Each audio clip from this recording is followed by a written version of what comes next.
네, 안녕하세요. 자, 이번 시간에는 2018년도 직업상담사 1급 노동관계 복귀 문제를 같이 풀어보겠습니다. 이게 뭐 옛날로 가면 갈수록 문제가 짧아지고 문제가 쉬워지는데 아마 조금씩 속도가 더 빨리 붙을 겁니다, 이게. 그리고 기출만 어차피 잘 풀면은 기출 반복이니까 기출만 잘 정리하십시오, 이렇게. 자, 바로 가겠습니다. 자, 81번 파견법. 자, 파견 근로자 보호법에서 뒤에 용어 정의로 틀린 것인데 이거 상식 문제입니다. 자, 파견은 별게 아니고, 자, 이 근로자가 있으면은 이 근로자를 사용자가 바로 채용하는 게 아니고, 자, 여기서 첫 번째 파견을 보내는 사업주, 줄여서 이게 파견 사업주입니다.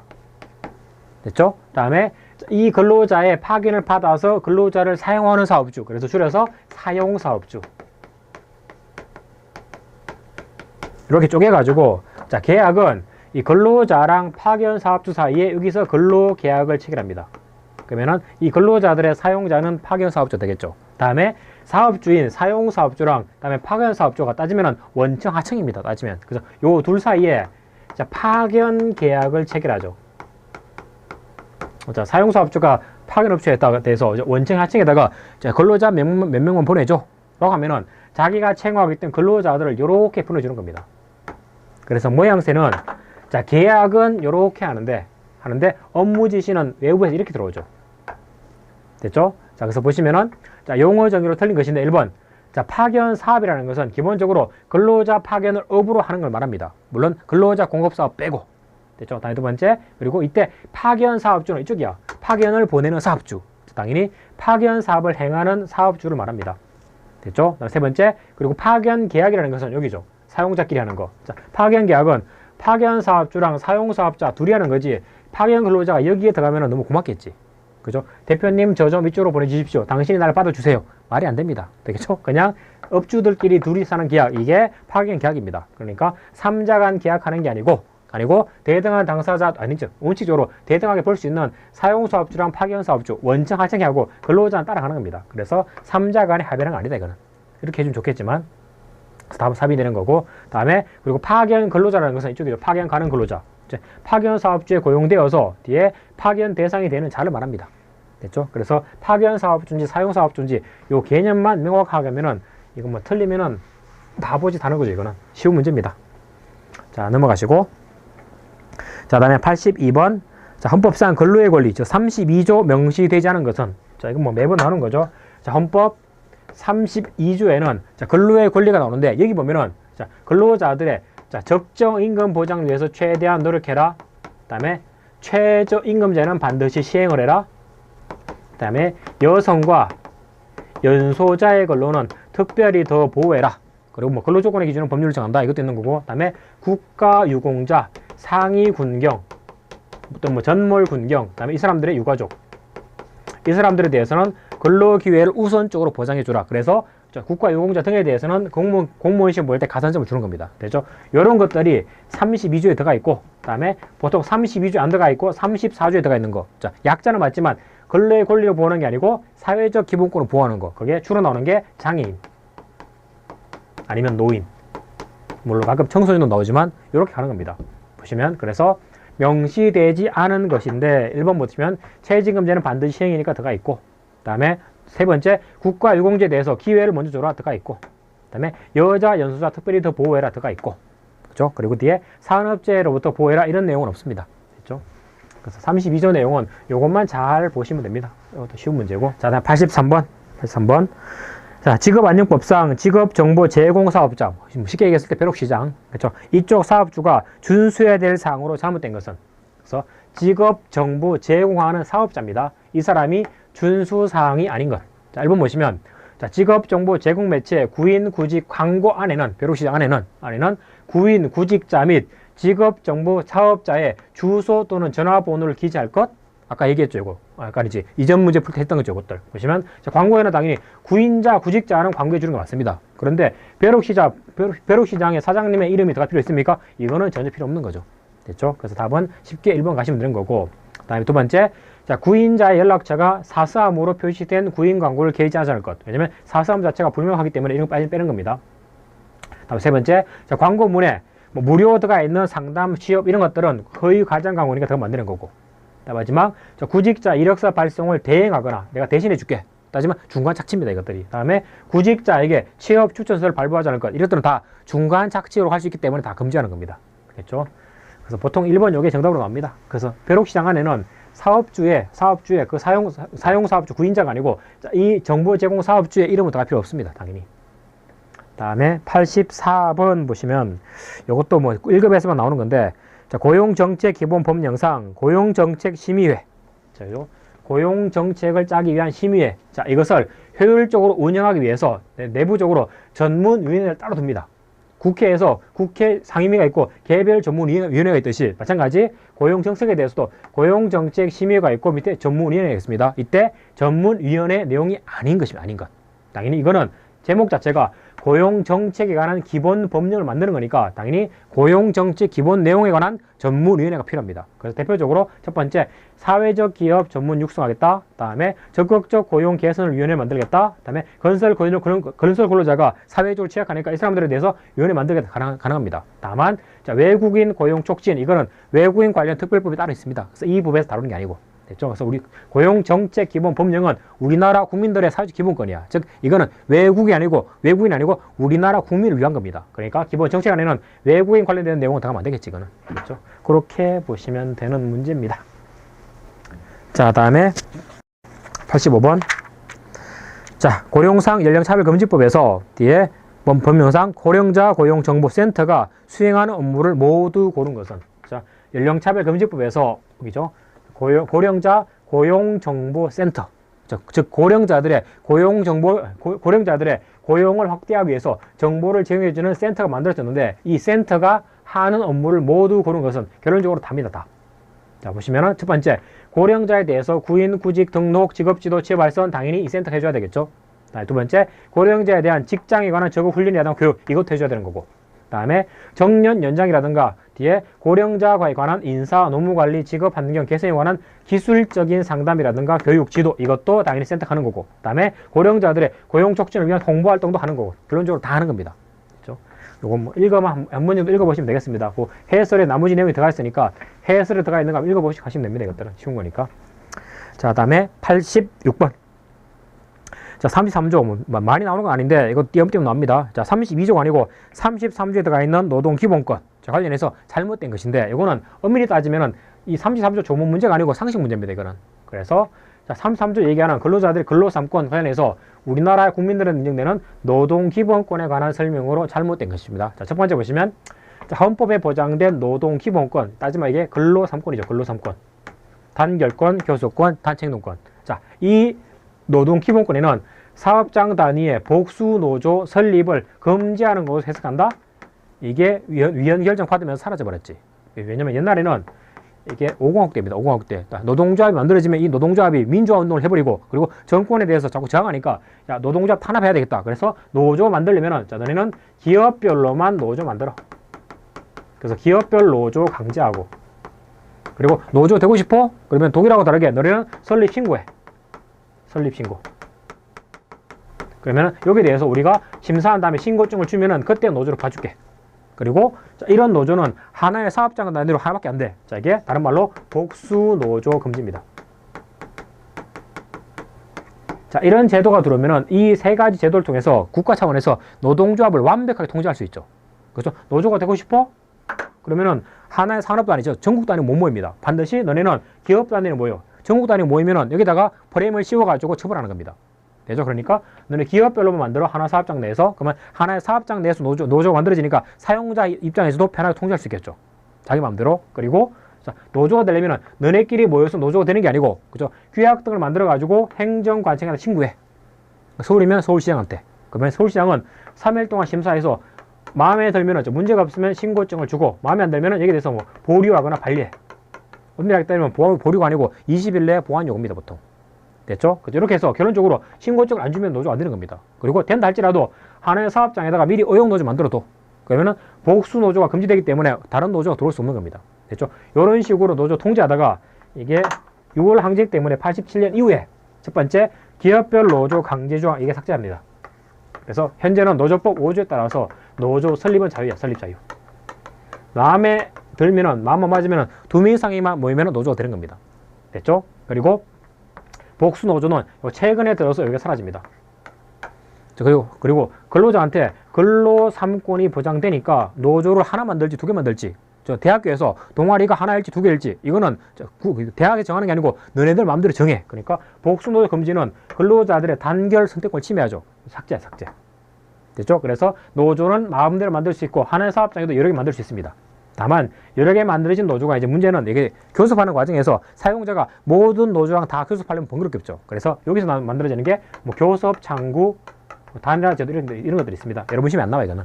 됐죠? 그리고 원래는 설립 신고제도 이것도 위헌 소지가 있지만, 그죠? 있지만 요거는 아직까지 합헌이야. 아직까지는 요 내용은 그대로 남아 있습니다.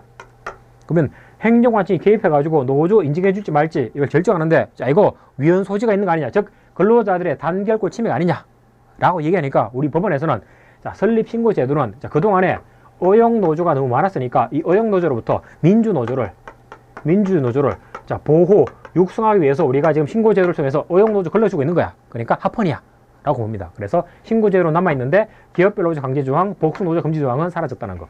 됐죠? 그러니까 현재 복수 노조 금지되는 거 해석하면 큰일 납니다, 이거는. 그래서 답은 쉽게 1번.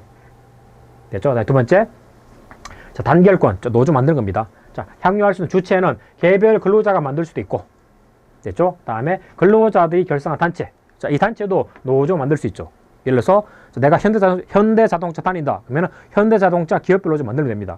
근데 자, 자동차 노조는 현대만 있는 게 아니고 기아, 쌍용 다 있죠. 그러면 우리 같은 금속 산업에 있으니까 자동차 조립하는 거, 부품 만드는 거 우리 모여서 노조 만들자. 이게 급수 노조죠.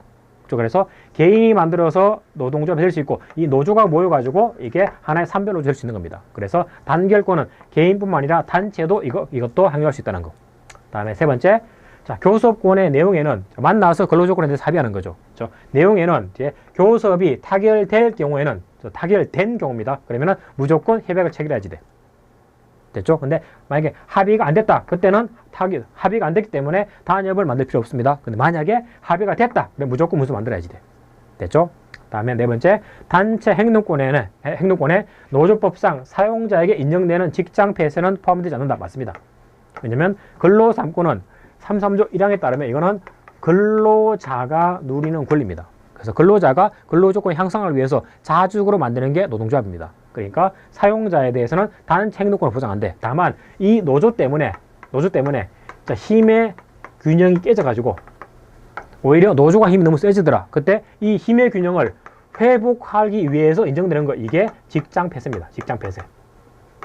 그래서 직장 폐쇄는 근로 3권 때문에 보장되는 게 아니고 이거는 노사 균형 때문에 인정되는 하나의 권리 불가, 이거는. 됐죠? 그래서 사용자한테는 직장 폐쇄가 인정되지만 그 기본적인 근거는 헌법상 단체 행동이 아니고 노사 균형에서 나오더라. 이거 뭐 더 깊이 들어가려면 한도 끝도 없이 설명할 수 있는데, 그런데 우리 시험에는 거기까지 가는 것은 시간 낭비야. 이 정도 이해하시고 이 지문만 의미만 알 수 있으면 됩니다, 여러분들은.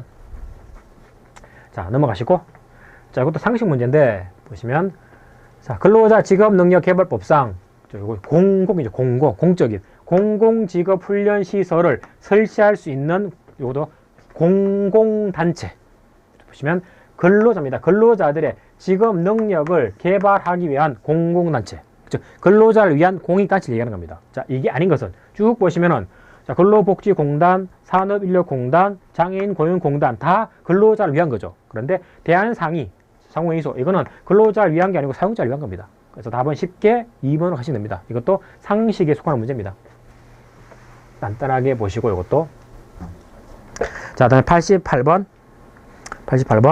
자, 남녀고용평등법상 육아기 근로시간 단축. 원래는 근로자가 애를 낳아서 육아를 하게 되면은 완벽하게 사업장에 벗어나가지고 육아휴직을 쓸 수도 있고,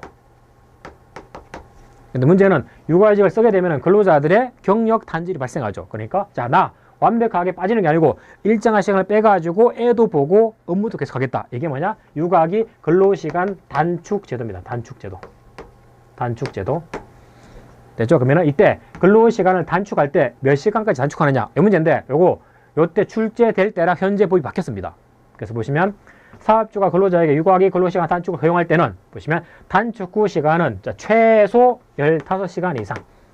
됐죠? 그리고 최대, 옛날에는 30시간인데 이게 현재는 35시간으로 변경됐다는 거. 그래서 여러분들은 35시간으로 풀어야 됩니다. 됐죠? 체크 안 돼 있네. 그래서 여기 지문상 여기 지금 PPT상에는 여기 30시간 돼 있는데 책에는 제가 이걸 갖다가 35시간을 고쳐놨죠. 됐죠? 그래서 바뀐 법에 따르면 책은 맞습니다. 자, 이 PPT가 잘못되어 있는데 옛날 출제될 때는 이게 30시간인데 지금은 35시간이라는 거. 그래서 여러분들은 35시간으로 기억하시면 되겠습니다. 교재대로 보시면 돼. 되겠죠? 자, 15시간에서 최대 35시간이다. 그렇게 보시고. 자, 다음에 89번. 자, 고용보험법상 피보험 자격. 4대 보험 자격에 관한 설명으로 틀린 것인데 이것도 쉬운 문제입니다. 자, 틀린 것. 1번부터 보시면 자, 사업주는 그 사업에 고용된 근로자의 피보험 자격의 취득 및 상실에 관한 사항을 당연히 노동부 장관한테 이 내용을 신고해 줘야지 됩니다. 되겠죠? 다음에 두 번째 보시면 그리고 피보험 자격의 취득이라든가 상실에 관한 이 신고는 언제 하느냐?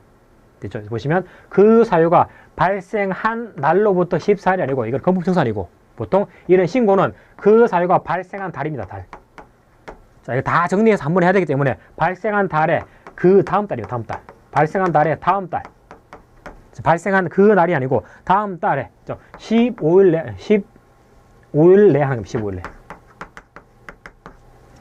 됐죠? 그래서 한 달 동안에 있던 모든 사유를 다 모아가지고 그 다음 달 15일 내 하면 되는 겁니다. 됐죠? 이것도 뭐 그럴싸하긴 한데 14일 내 하는 거 이것들은 건법청산이지 일반적인 보험 사실에 대한 신고는 아닙니다. 그래서 답은 2번이 되는 거고 다음 세 번째 사업주가 피보험 자격에 관한 사항을 신고하지 않으면 그때는 근로자가 신고하면 됩니다. 됐죠? 다음 마지막 자영업자인 피보험자는 뒤에 피보험 자격의 취득 상실에 관한 신고를 하지 아니한다. 왜? 자영업자는 개인사업자니까. 자, 그렇게 보시면 되겠습니다. 자, 다음에 90번으로 가겠습니다. 90번. 이것도 뭐 상식 문제인데 고병법상 차별에 해당되는 것. 즉 우리 법에 따르면은 사업장 내에서 자, 합리적 사유가 없는데 자, 이걸 달리 처우하면은 자, 이게 바로 차별이죠. 자, 반대로 해석하면은 달리 처우했지만 그 달리 처우한 거에 대해서 합리적 사유가 있으면은 그때는 차별이 아닌 겁니다. 됐죠? 그래서 이 문제에서는 차별에 해당되는 것은 그 말은 합리적 사유가 없는 것을 이거 찾는 겁니다. 자, 첫 번째 보시면 자, 성별, 혼인, 가족 안에서 지위, 엄마라든가 아빠 자, 또는 임신, 출산 등의 사유로 뒤에 합리적 이유가 없이 너 임신했네, 결혼했네? 자, 이것 때문에 채용이라든가 근로 조건을 다르게 하는 거 당연히 차별이죠. 자, 너 결혼했으니까 퇴직해. 옛날에 많이 있던 혼인 퇴직제 차별입니다. 됐죠? 두 번째, 직무 성격상 남성이 불가피하게 요구되는 경우. 예를 들어서 샤워장인데 남성 샤워장입니다. 골프장에. 그럼 당연히 불가피하게 남성이 요구되면 그때는 남성을 채용하더라도 이거는 합리적 사유가 있겠죠. 예를 들어서 여성 탈의실인데 관리자를 남성으로 채용했다? 문제가 있겠죠. 이것들은 합리적 사유가 있기 때문에 차별이 아니냐 이거는. 됐죠? 자, 다음에 세 번째, 자, 현존하는 남녀 간의 고용 차별. 그래서 대표적으로 우리 회사는 남녀가 반반이 아니고 남성이 90%, 여성이 10%야. 그래서 이걸 없애기 위해서 이 차별 없애거나 또는 고용 평등을 촉진하기 위해서 이 법이라든가 다른 특별법에 따라서 자, 그죠? 항상이 아니고 잠정적으로 일시적으로 자, 남성이나 여성에 대해서 우대하는 거. 요거는 당연히 현존하는 차별 없애기 위한 거기 때문에 이거는 적극적 고용 개선 조치지. 그렇기 때문에 요거는 합리적 사유가 있는 차별이기 때문에 이것도 문제 없습니다. 그래서 요거 적극적 고용 개선 조치인데 이게 원래는 미국에서 흑인들에 관한 차별 이거 없애기 위해서 만든 겁니다. 그래서 원래는 흑인에 대해 차별하지 마 라고 했는데 문제는 하지 말라고 해서 차별이 안 되는 게 아니죠. 왜냐면 흑인들이 교육 기회가 없다 보니까 계속해서 안 좋은 직장만 구하는 겁니다. 그래서 요걸 없애기 위해서 자, 좋은 자리가 있으면 좋은 자리는 다 백인이고 그리고 안 좋은 자리 다 흑인이니까 자, 흑인들한테 자발적으로 올라올 수 있는 경우가 잘 없으니까 이 사람들에 대해서 자, 백인 자리 중에서 일부 자리는 흑인한테 무조건 배정해. 그죠? 예를 들어서 대학교도 가는데 100명의 신입생이 있으면 이 중에서 10명은 무조건 흑인 뽑아. 이런 것들입니다. 우리나라 같은 경우는 현재 국회의원, 특히 그중에서 비례대표. 자, 비례대표 뽑을 때는 그죠? 반드시 홀짝 들어갈 때 여성이 반드시 들어가야 되겠죠. 왜냐면은 국회에도 진출한 게 대부분이 남성이다 보니까 여성의 국회 진출을 도와주기 위해서 이 현존하는 차별 없애기 위해서 일정한 고용 개선 조치 취하는 겁니다. 이런 것들은 현존하는 차별 없애기 위한 제도이기 때문에 이거는 합리적 사유가 있다는 거. 됐죠? 그래서 차별에 해당되는 것은 결론적으로 기억밖에 안 되겠죠. 됐죠?